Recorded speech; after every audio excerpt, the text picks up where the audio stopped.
자, 뒤에서 앞으로 전장. 그렇죠. 저희 모르고 다 네, 그 보낼 때 같이 보내주세요. 사진 찍어주세요. 꼭 보내야 돼요, 그거. 나이 자문증 못 보겠으면은 어이랑 복습 점수 기록해서 그것만 해서 보내야 돼요. 그럼 아예 안 한 게 되거든요. 안 그래도.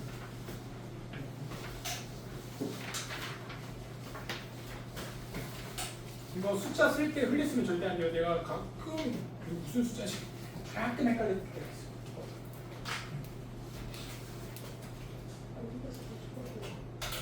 이건 부분 점수가 거기 써 있었단 말이에요. 승원아 이거 그 맞은 분양수 써야 돼. 승원아 맞은 분양수 함의 네? 그러니까 지난주 결석했나? 와서 가져가면 돼요. 너는 학원 오는 날 있지? 학원 오는 날 있잖아. 그거 말고도 그럼 왔을 때 가져가야 돼. 여러 번 말했는데 되게 여러 번 말했어. 와서 너가 과제물 작업지 이런 거 알잖아. 와서 가져가면 돼. 여기다 주니까 여기 있다고. 여기 있으니까 가져가서 풀어야 된다. 아니 일단 끝나고 남으세요. 학원 오는 날 있었는데 안 가져가니까 지금 끝나면 잠깐 남는. 자, 진도 나가자.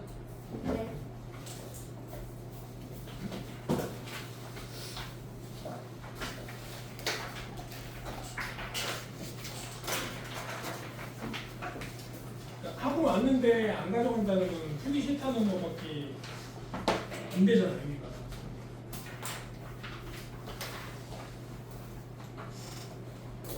이렇게. 자, 음성상징어. 음성상징어 좀 보도록 할게요. 자, 5번 음성상징어. 운율 형성 방법 중에 5번 음성상징어의 사용을 좀 보도록 하겠습니다. 14쪽.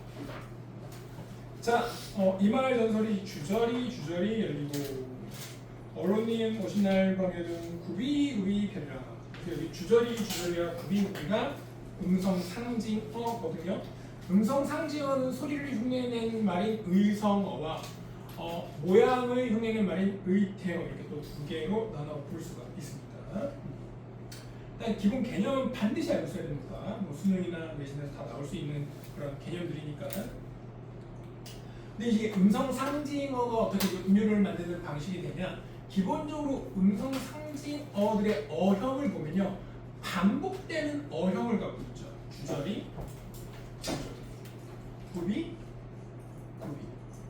그죠? 건충, 뭐 이런 것들. 그러니까 이런 음성상징어들을 보면 반복되는 어형인데 반복은 기본적으로 뭘 형성한다고 했죠? 음률을 만든다. 그래서 이 음성상징어가 있으면 이걸 통해서 음률을 만들 수도 있구나. 최근에 나왔던 것 같아요. 음성상징어를 사용해서 음률을 만든다는 거. 그러니까 이거를 이제 다시 한번 말하자면 여기서 배우는 내용들이 여러분 학령 구분 없이 나오는 거기 때문에 여러분이 만약에 공부하다가 잊어버린 것 같으면 이 교재를 펼쳐서 그게 뭐 2학년 올라갔든 3학년 올라갔든 다시 한번 확인하고 보고 짚고 넘어가야 됩니다. 안 그러면 이제 잊어버리면 시험에 나왔을 때 당연히 틀릴 수밖에 없겠죠. 자, 이렇게 이제 보시면 되고요. 그 다음에 4번 시의 심상으로 넘어가 보도록 할게요. 자, 심상은 이제 한자 명칭이고 심상을 영어로 뭐라고 하죠? 이미지라고 하죠. 오케이. 시의 심상은 이미지라고도 하는데 독자가 시를 읽을 때 떠오르는 대상의 구시의 모습과 상태 또는 감각적 형상을 말한다. 심상의 종류를 감각적 심상을 중심으로 해서 시각, 청각, 후각, 촉각, 미각 이렇게 5가지로 분류했습니다. 왜냐면 우리 인간의 감각이 이렇게 5개로 나뉘기 때문에. 그래서 우리가 오감이라고 하죠. 오감. 그래서 오감. 그래서 요것들은 우리가 사실 초등학생만 돼도 다 알 수 있는 것들이니까 그냥 이렇게 한번 쓱 훑어보고 넘어가면 될 것 같고요. 6번, 7번을 좀 보면 6번은 복합감각이라는 게 있는데 지금 6번에는 복합감각은 뭐냐면 2개 이상의 심상을 하나의 점에서 나열하는 겁니다. 그래서 술 읽는 마을마다 타는 전용도 이렇게 되어 있죠. 여기 보면 술이 읽는다라는 심상이 있고 타는 전용 노래라는 심상이 있는 거예요. 이 장면에서, 이 부분에서. 그럼 일단은 타는 전용들은 그 붉은 노를 말하는 거. 해가 막 붉게 타오르는 그 붉은 노. 이건 시각적 심상일 거 아니야. 근데 술이 있는 건 뭘까? 술이 있는다는 게 술이 발효되는 건 말이에요. 근데 술 발효는 어떤 감각에 가까울까? 이게 발효돼서 알코올 내용이 생겨나. 그래서 술이 발효된다는 건 후각적 신상을 발효되어 있어요. 그래서 앞에는 후각, 뒤에는 시각 이렇게 이제 나열을 해놓은 거야. 복합감각. 시험에 잘 안 나와 사실. 복합감각 잘 안 나오고 공감각. 오케이. 그러니까 위의 감각 중에 이제 하나가 나오거나 아니면 공감각이 나오거나 이렇게 이제 생각하면 되는데 공감각적 심성은 뭐냐? 중학교 때 해봤던 거죠. 하나의 감각이 다른 감각으로 전이 되는 거, 옮겨가는 거. 옮겨가는 건데 예시가 세 가지가 있어요. 분수처럼 흩어지는 푸른 종소리, 금빛 계열의 흐름, 새파란 초색들의 시리다 이렇게 세 가지가 있는데 우리가 심상에서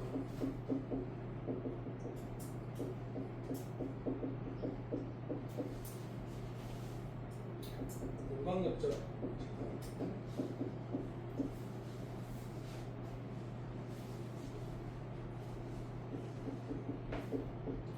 이 공간각 침상이 그러니까 어떤 하나의 감각이 다른 감각으로 옮겨가는 거거든. 바뀌는 거야 쉽게 말하면. 그래서 이걸 이제 모모화 이렇게 이제 표현하는 경우가 있단 말이에요. 그래서 이걸 조금 한번 정확히 짚어보면 좋을 것 같아요. 그러면 여기서 푸른 종소리 있죠. 푸른 종소리. 불수처럼 흩어진 푸른 종소리. 이거는 공감각 신상인데 모모의 모모가 이러는 거니까 모모의 모모. 감각 어떤 감각이 어떤 식으로 바뀐 거야. 어떤 감각이 어떤 식으로 바뀐 거야.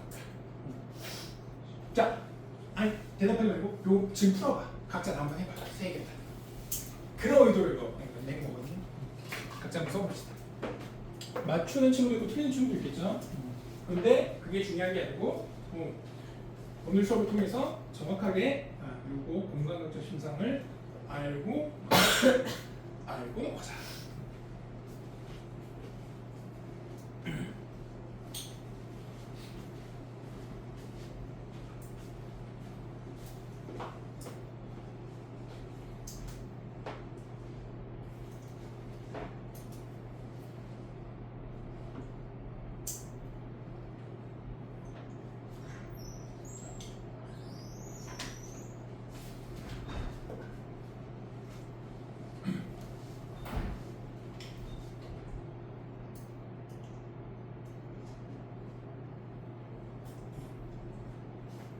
자, 볼까? 여러분, 푸른 종소리는 뭘까? 푸른 종소리. 이거가 지금 총 3개의 예시가 있으니까 푸른 종소리는 청각이 시각하고요. 청각이 시각. 그 다음에 금빛 계열의 흐름 있죠. 그래서 청각의 시각과 똑같아요. 새파란 초색들의 시리가 있죠. 이거는 시각의 촉각과.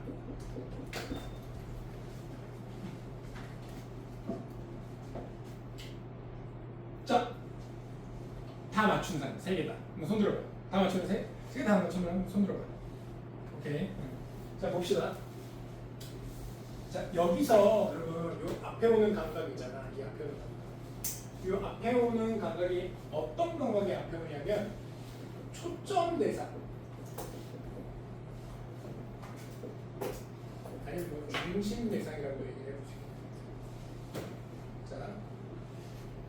그러니까 초점이 맞춰져 있는 대상. 자, 이 표현에서 초점이 맞춰져 있는 중심 대상이 갖고 있는 감각이 무조건 앞에 오는 거야. 그 대상이 작품에서 앞에 올 수도 있고 뒤에 올 수도 있고 그건 중요하지 않아. 그건 전 중요하지 않고 그 대상, 초점이 맞춰져 있는 중심 대상의 감각이 무조건 앞에 오는 거야. 그러면 푸른 종소리에서는 푸른이 초점이야, 종소리가 초점이 맞지? 당연히 종소리지. 뭐죠? 청각이잖아. 오케이, 그럼 청각의 뭐뭐 앞에 푸른이라고 했으니까 청각이 시각화가 되는 거고. 그러면 금빛 계열 음음에서는 뭐죠? 초점이 맞춰져 있는 대상이 울음이잖아. 그러면 요거 하나 알아두십시오. 또. 그러니까 우리가 수식어와 피수식어가 있잖아. 수식어가 있고 피수식어가 있어. 우리말은 수식어가 앞에 오고 피수식어가 뒤에 오잖아. 여기서 중심이 되는 건 피수식어가 중심인 거야. 얘는 얘가 어떤 속성인가 알려주는 것뿐이야. 부수적인 거죠. 그러면 그렇게도 이걸 이해해 볼 수가 있어. 알겠죠? 새파란 초생딸이 시리다. 이거는 주어와 서술어가 있어. 여기 초점이 맞춰진 대상은 뭐야? 초생각이죠. 초생각 무슨 감각이야? 시각이지. 시각 어떻게 했어? 시리다. 촉각화시킨 거지. 요렇게. 이해했어요? 이렇게 하면 돼. 이렇게. 이거 이해 안 가잖아. 이해했습니다. 그래서 첫 번째, 두 번째는 피수식어. 이게 중심이잖아. 세 번째는 주어 서술어. 주어 중심이죠. 이렇게. 이렇게 해도 되고. 보면 이제 초점이 맞춰진 대상 쉽게 판단할 수 있죠. 문법적 지식 동원하지 않더라고요. 그죠? 자, 그래서 이렇게 고쳐주세요. 틀린 친구들은. 여기 보면 시인들 보면 김광균, 정지용, 김기린 이렇게 세 명의 시인들의 작품들에서 예시를 갖고 왔는데 혹시 이 시인들의 공통점을 찾아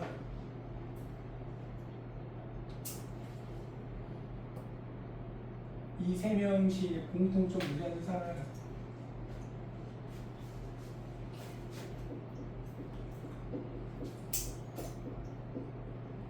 모더니즘 시인. 모더니즘 시의 특징 뭐였죠? 이미지즘. 이미지즘. 자, 그다음 넘어가 볼게요. 이 진도를 17초까지 위에까지 좀 해야 되는데. 자, 이번에 뭐 심상의 제시 방법, 3번의 심상의 기능인데 이거는 가볍게 보시면 되고요. 시험에 나오는 내용은 아니라서 5번의 시의 표현 방법으로 넘어갈게요.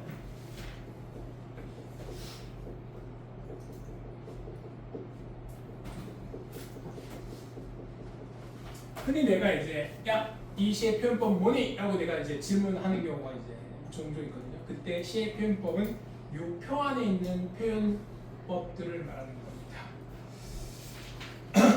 비유, 강조, 변화. 비유법, 강조법, 변화법. 얘들을 수사 3법이라고 해요. 수사 3법. 그러니까 수사법의 대표적인 세 종류. 수사 3법. 수사법의 수사라는 말은 뭐냐면 말을 꾸미는 걸 수사라고 해요. 말을 꾸미는 거. 말을 꾸미는 거. 비유적인 표현, 강조하는 표현, 변화를 주는 표현 이런 걸 막 다 동원해서 문학적인 어떤 효과, 미적 효과, 표현적 효과를 이제 발생시키는 거겠죠. 우리가 이제 비유는 뭐 알고 있죠 기본적으로. 근데 이게 비유를 보면 종류가 되게 많아요. 비유에 대한 하위 내용이 되게 많습니다. 자, 이거 첫 번째는 뭘까요? 원관용, 보조관용, 연결 없이 A, B다 이거. 이건 이제 은유법이죠. 은유법. 은유법. 나는 나룻배, 당신은 재생은 천사. 왜 비웃지? 알겠습니다. 아무튼 재생 천사, 비웃음 크크. 자, 아무튼 그러니까 이게 A는 B 연결 없이 이렇게 되는 게 이제 은유입니다.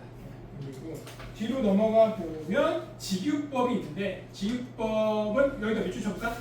연결어를 사용하면 직유법이야. 처럼, 같이, 듯이 등의 연결어를 사용. 거기 밑줄 쭉 치면 돼. 뭐처럼, 뭐같이, 듯이 등의 연결을 사용한다. 거기 밑줄 쳐주세요. 병든 나무처럼 생명이 부르기 때 연결이죠. 뭐뭐처럼 그래서 생명이 부르겠다. 병든 나무처럼 생명이 부르겠다. 앞뒤 원관용 보조관념을 연결어로 연결시키는 거. 이걸 이제 직유법이라고. 여기 참고로 여러분 원관용 보조관념이라는 용어가 이제 나왔는데 뭐 중학교 때도 있을 텐데 원관념은 뭐죠? 원래 나타내려는 대상. 보조관념은 그 원래 나타내려는 대상을 문학적으로 조금 더 효과적으로 빗댄 표현을 갖고 와서 쓴 그런 어떤 대상을 보조관념. 그러면 앞에 뭐 나는 나룻배 있잖아. 그럼 여기서 원관념은 나룻배는 보조관념이 되는 거겠죠. 그렇죠? 자, 그다음에 이제 활용법을 보면 무생물을 살아있는 생물처럼 표현하는 거. 무생물을 살아있는 생물처럼 표현하는 거. 의인법의 상위 개념으로 보이다. 그러니까 활용법 안에 의인법을 들어가는 걸로 설명하는 경우도 있고 그렇다는 거. 근데 여기서 일단 나는 구별해서 이렇게 실어놨습니다. 구별해서 냉장고 숨을 쉬고 있어. 이게 이제 활용법인 거죠. 왜냐면 냉장고는 무생물이니까. 그다음에 의인법 알고 있죠? 사람이 아닌 대상을 사람처럼 표현하는 거죠. 그죠? 화리법과 비교했을 때는 어떤 차이가 있죠? 대상을 인격화했냐 아니냐. 인격화를 시켰으면 의인, 인격화시키지 않고 그냥 생물처럼 표현했으면 화류 이렇게 얘기할 수 있죠. 속삭이는 거는 동물 할 수 있으니까 못하죠. 그러니까 이거 의인화된다. 최근에 쌤이 이제 되게 예전에 감명 깊게 봤던 애니메이션 영화를 블루레이 디스크로 이제 구매를 했어. 최근에 한 한두 달 전에 스즈메의 문단속이라고 음악도 되게 이제 좋아해서 다운도 막 받아서 많이 듣고 그랬는데 그 스즈메의 문단속이라는 애니메이션 일본 애니메이션인데 많은 친구들 알 것 같아요. 남자 주인공이 저주에 걸려가지고 의자가 돼. 근데 의자인데 막 움직여, 막 걸어다니고 막 말도 해. 무생물인 의자를 어떻게 했죠? 사람처럼 표현한다. 맞아? 그러니까 의인화 시킨 거죠. 거기서도 이제 의인법이 사용됐어. 자, 아무튼 그리고 밑에 빈칸으로 돼 있죠. 이거 뭘까? 같은 중의 사물들 중에서 어느 하나를 들어 전체를 나타내는 법, 뭐 전체 또는 전부, 뭐 이렇게 빈칸에는 전체나 전부가 들어가면 된다. 이거 뭘까? 제휴법.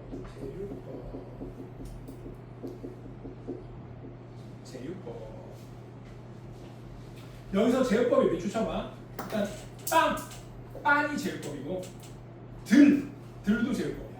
빵과 들. 빵의 원관념은 뭘까? 빵이 보조관념이야. 들이 보조관념이다. 빵의 원관념이 여기서 뭐냐면 식량이야. 식량 먹는 거. 들의 보조관념은 국토. 우리나라 국토 전체. 우리나라 전체. 뭐 국토나 우리나라 그렇게 원관념을 보시면 됩니다. 왜 저래? 자, 그래서 이제 제휴법인데 요거 활용법이랑 같이 설명할게요. 밑에는 활용법.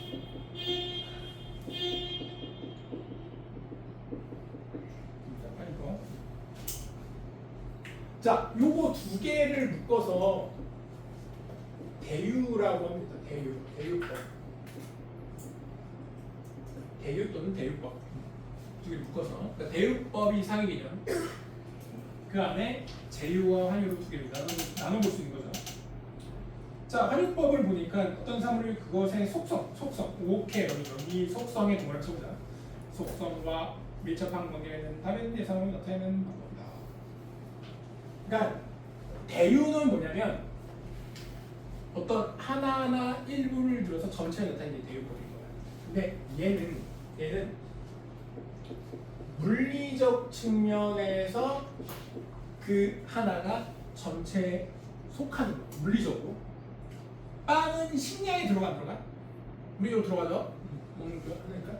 화유는 속성적 측면에서 그 하나가 전체에 들어가. 속성적 측면. 물리적 측면. 그 화유법에서 화유법 쓴 거 어떤 시어들이 있을까? 일단 백이민족. 요 백이 흰옷. 백의가 흰옷이야. 요거에 이게 있고. 두 번째선 펜과 칼. 세 번째는 청와대.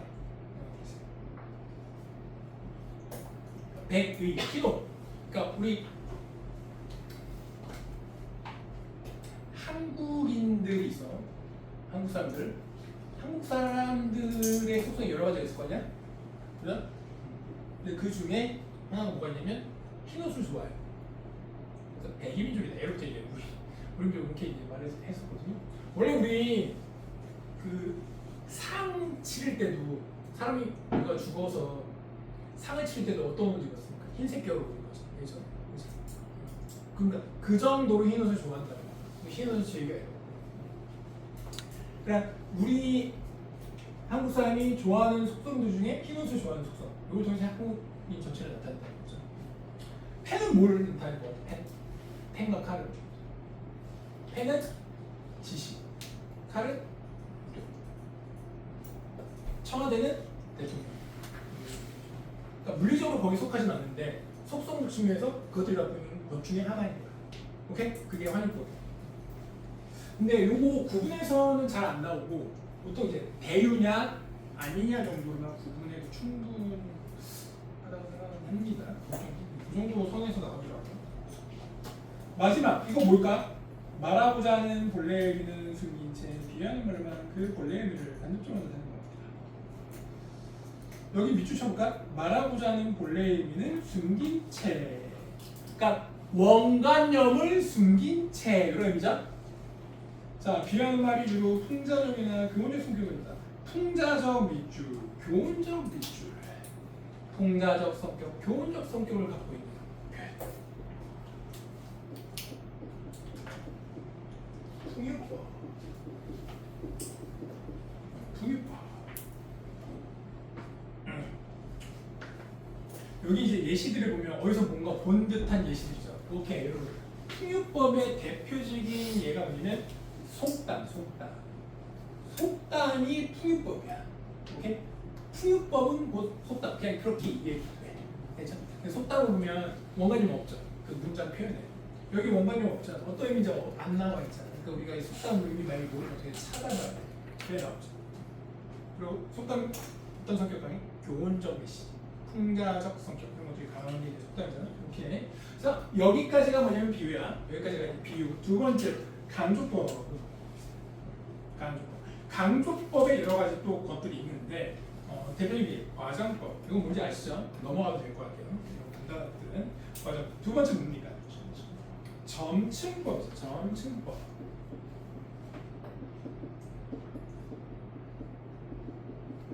여기는 이제 아는 것들은 확인만 하고 넘어가면 되죠. 그러니까 뒤로 가면서 점점 강의가 확대되는 거. 그런 거 보시면 됩니다. 자, 티끌이 넷방석으로 커졌죠. 그죠? 동상 더 커졌죠. 넷방석에서 더 커졌어. 점점 커지는 거예요. 그죠? 확대, 강도가 세져. 뭐 이런 것들 적어보죠. 확장돼, 확대돼. 이거 전부 다 정치죠, 정치. 열거법. 비슷하거나 같은 결의 구조 내용을 쭉 늘어놓는 거. 나열하는 거. 반복법, 반복하는 거. 연세법. 연세법은 그 노래를 싫어하는 노래 가사. 원숭이, 엉덩이는 빨개, 빨간 사과, 말씀, 바나. A, B. 그 다음에 B, C. 그 다음에 C, D. 이런 식으로 하나 나왔다가 그 다음에 딴 거 나오고 그 다음에 또 똑같은 거 다시 한번 중복했다가 반복했다가 그 다음에 새로운 거로 나가고 이런 식으로 되는 거. 연세적으로 나가는 거. 이런 거 이제 연세법이고 대조법 넘어가면 되죠. 마지막 이거 뭐죠? 마지막 이거 영탈이에요. 영탈.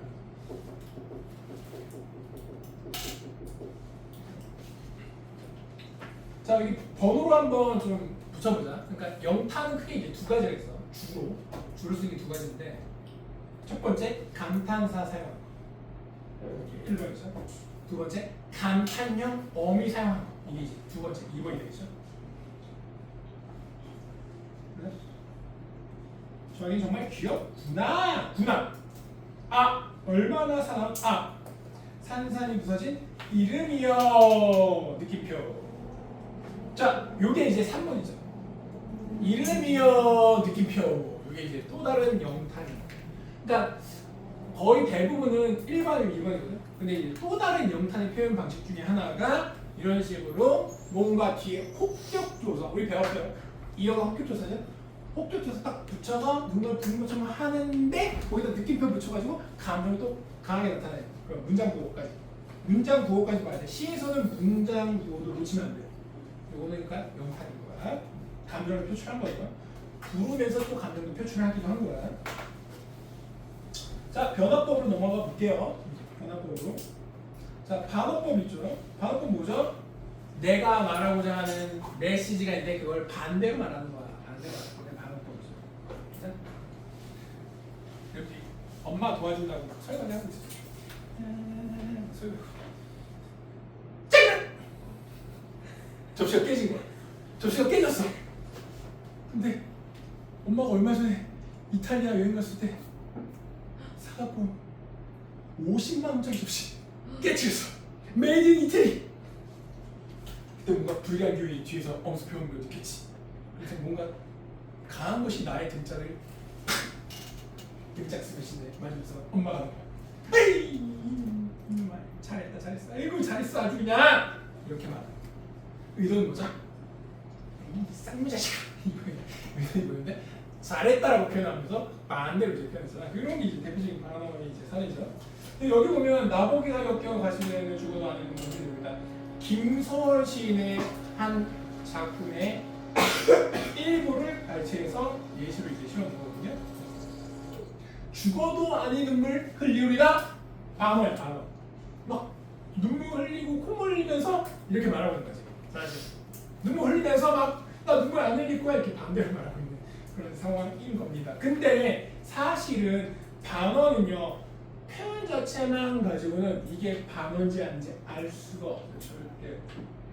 반어법은요 여러분 상황이나 맥락이 주어졌을 때만 이게 반어인지 아닌지 판단이 가능해요. 자 그거를 이제 두 번째 얘랑 같이 한번 연계시켜서 비교하면서 좀 설명 한번 해볼게요. 얘는 뭘까? 겉으로 모순되고 위치에 맞춰졌지만 그 있는 진리를 갖고 있는 표현 방식. 이거 역설이죠, 역설. 이거 역설.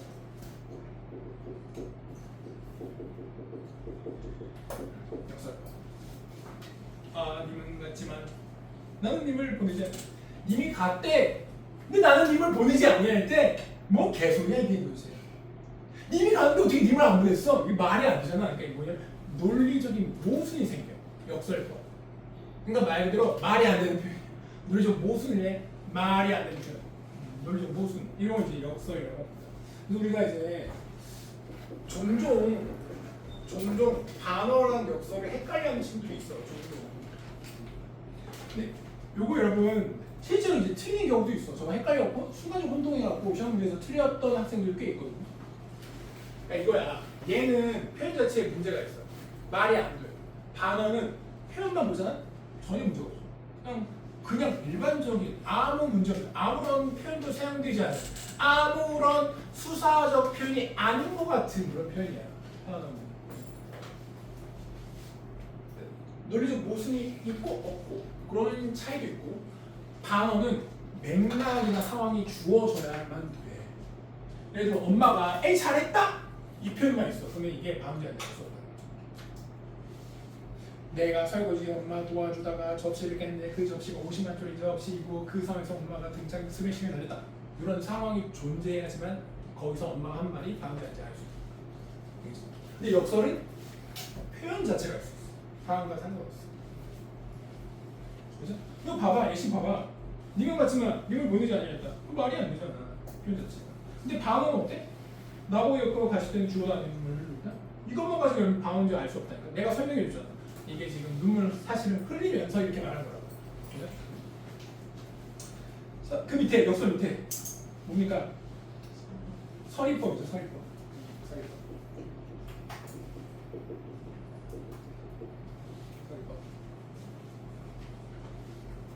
서리법. 누구나 다 인정하는 사실. 이게 수능에서도 되게 자주 나오고요. 내신에서도 다 되게 자주 나와요. 그러니까 수능 내신에 다 자주 나오는 그 가장 좀 빈도가 높은 이 수사 3법 중에 이제 하나인데 서리법이. 그래서 개념 정확히 알고 있어야 되는데 이게 좀 어렵나 봐. 되게 자주 질문하는 것 중에 하나예요. 서리법이. 누구나 다 인정하는 사실 또는 쉽게 판단할 수 있는 사실을 의문의 형식으로 표현한다. 이 표현의 사용은 답을 듣기 위한 것이 목적이 아니다. 그러니까 기본적으로 서리법이라는 것은 의문형으로 나타나요. 의문형. 질문 형태로. 근데 대답을 듣기 위해서 질문하는 게 아니에요. 왜? 여기 나와 있는 거죠. 가난하다고 해서 사랑을 모르겠는가? 가난하면 사랑 몰라? 그러니까 이거에 대한 답을 우리가 알아보요. 아니죠. 가난하면 사랑 몰라? 당연히 아니잖아. 그러니까 당연한 걸 물어보는 거야. 너무나 우리가 다 쉽게 판단할 수 있고 다 알 수 있는 것들. 그거를 질문 형태로 제시하는 거야. 자유 없는 삶이 좋아? 자유 없는 삶이 좋아? 이것도 서리법이죠. 아니 좋은 삶이 볼 수 있어요. 자유 없는 삶이. 변태들은 볼 수 있지. 부수도 안 먹잖아. 그런 사람 볼수 있는. 다 알잖아. 99.9% 다 알잖아. 그죠? 이렇게 이해해 볼 수 있죠. 그래서 누구나 다 인정하는 사실. 누구나 너무나 그냥 쉽게 판단할 수 있는 사실을 알면서도 의문의 형태로 표현하는 거야. 그러니까 사실 답을 듣게 하는 게 아니고 조금 더 효과적으로 자신의 메시지를 전달하는 거야. 청자한테. 그리고 이제 서리법이라고 하고. 오른쪽에 이건 뭘까요? 대꾸죠.